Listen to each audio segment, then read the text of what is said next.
episode of the Shock Show. Today I'm going to answer the question, what is the other reason why we love the resonance frequency? And indeed, working in ultrasonics, you will hear that term so much. And if you don't have obviously a firm understanding of this, whether that whether you didn't have the academic training and what resonance is, or maybe there wasn't a person in your company, many times there's a person who knows a lot about the subject and they're able to kind of transfer some of that knowledge to you. But for whatever reason, if you don't have that deep understanding of resonance and the different areas of significance, we're going to get into one of those, and that's what I call the other reason why we love the resonance frequency. So let's get into firstly what we already know about it, what we know that we love about it. What we know that we love about the resonant frequency is amplification. So we know at the resonant frequency, we put in a certain voltage, we're going to get a significant more mechanical displacement. We're going to get a significantly more amount of higher amount of current which passes. We're going to have more. We don't have to put the same. We can put a lower voltage and get a larger amplitude at the end. But my question here is that the only reason why we want to use resonance? Is it because we want to use a lower voltage?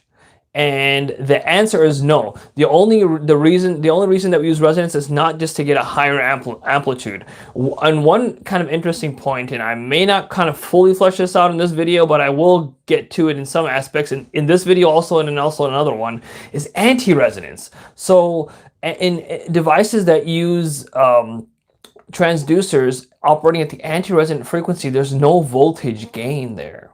There's a very small voltage gain at the anti-resonance. You're actually farther away from the resonant frequency.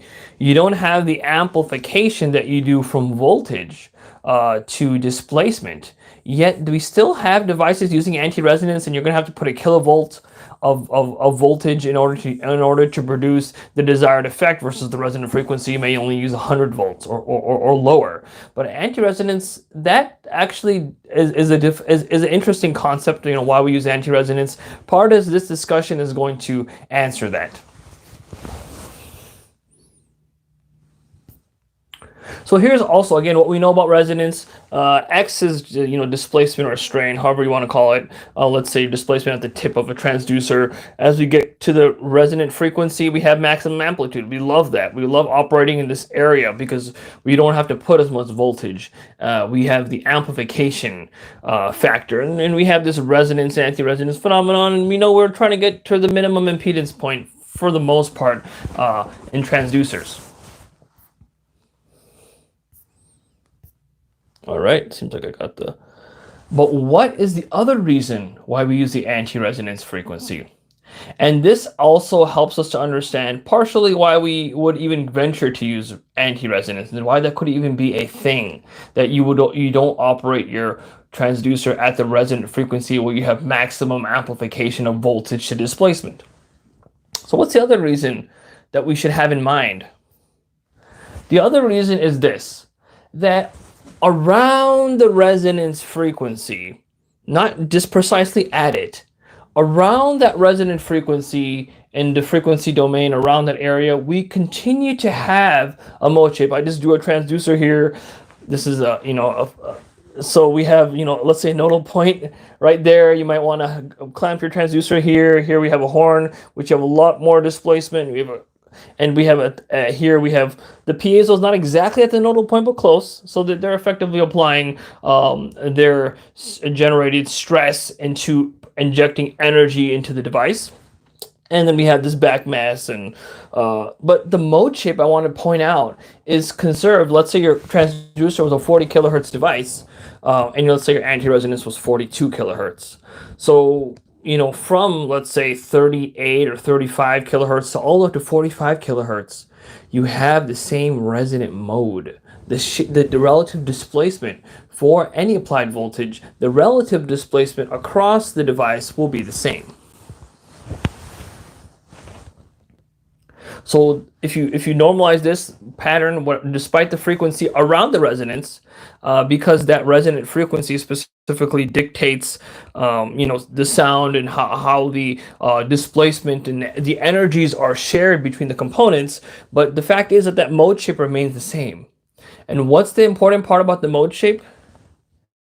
That tip displacement versus the piezo stress. So the piezo will actually be still able to effectively inject energy into your device in such a way that it's not lost energy. There's not heat developed. Even if you drive your 38 kilohertz, this is a theoretical point here.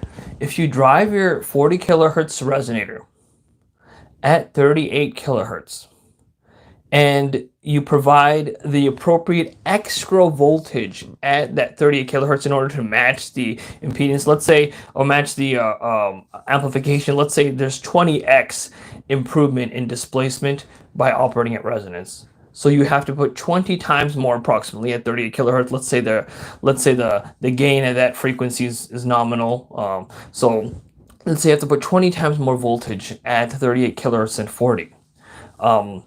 Now, theoretically, assuming that all of the device losses, all of the lost energy from the device comes from mechanical motion, you have the exact same mechanical motion in both cases.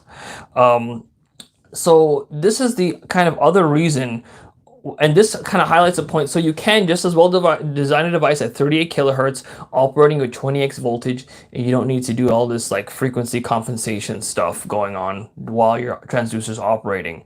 That is one of the, you could say part of this is some of the benefits of anti-resonance. Is when you operate at that frequency, you have low current, and you have low conduction style losses. You have to operate with a higher voltage at the same time. So you have a very efficient drive. You're driving a resistive load, which is really great for delivering power to a resistive load, whether that's at resonance or anti-resonance. But anti-resonance still conserves that displacement mode shape, which has which you designed for the output, the horn being at the maximum displacement, and the crystals also still locating themselves closer to a nodal point so they can actually provide effective force. So the mode shape is the same, but you can choose your frequency as long as you're willing to change voltage. Now, anti-resonance, again, it provides a very stable point of reference for, it's sort of an off-resonance style behavior, in the sense that the variation of frequency or the operating environment is going to shift the resonant frequency around. Now, the shift in anti-resonance frequency also will follow that, but it won't make quite as much difference because you're not relying on the resonance amplification to establish your device parameters. So if, let's say, if we're operating an anti-resonant, this is the resonant frequency of displacement. The anti-resonance is probably going to be somewhere around here, let's say. So despite this sort of, you're going up and down this curve kind of as the resonant frequency shifts based off of the conditions at the edge of the horn, you will still maintain the same relative power and amplitude despite the load, since you're kind of operating off of resonance. So you're not relying on that very sensitive area where you have a very steep slope, and if that resonant frequency changes a little bit, you have to really kind of track it really closely. So if you have really sudden changes in your environment, it does provide a significant amount of benefit, even despite the advanced speed of control. It just provides a lot of simplification, a much more reliable outcome than the resonant frequency itself, because there's a lot of complex stuff. Not complex, but it's not straightforward. There's multiple parameters involved. So the one thing that we brought, okay, so the point of here was that the thing we already know about resonance is that we get an amplification. But the second really important thing that we don't always think about, what we sometimes we design for, is that we have that mode shape. We have the piezos. We design that resonance mode shape such that the piezos are effectively putting in energy to your device. And creating that mode shape such that when you have load on the edge of the horn, your piezos will be able to put in energy, whether that, the voltage current won't be there'll be a lot higher apparent power, but the real power consumed by energy loss to the environment or energy work done on the environment will still be reflected of the power changes or the power input total for the device. And we don't just choose an arbitrary frequency for driving. We don't just drive off resonance. Some devices do actually. I did witness some power ultrasonics using off resonant frequencies, but just really injecting a lot of power using an oscillator topology. But a more technically suitable method, although that's whatever works is pretty much what works, but a technically more suitable method is to intentionally drive the piezo in a resistive state, that's a resonance, or in a more stable configuration we have anti-resonance, which does take a lot more voltage to do, which does make it prohibitive in some cases. But if you can drive an anti-resonance, it's really attractive. And really, to step up voltage, you need a transformer. So that is not particularly problematic to provide a kilovolt, but for certain standards or safety issues, it can be. But if those are actually set aside, anti-resonance becomes quite lucrative in terms of simplifying your design and making it robust to operating conditions. Oh, yep, this is live. Yeah. Somebody just wrote in the chat there. My name is Dr. Shakani. You have been watching the Piezo SHOCK Show, and this episode number 25. This actually question came from someone asking about how do you measure resonant frequency, but I thought I'd actually bring to light what the importance of resonance is. Lastly, you can sign up to get the presentation notes in your email through signing up from a link in the description. That'll also I'll later put a link for this specific episode's notes also in the description. As well, there is a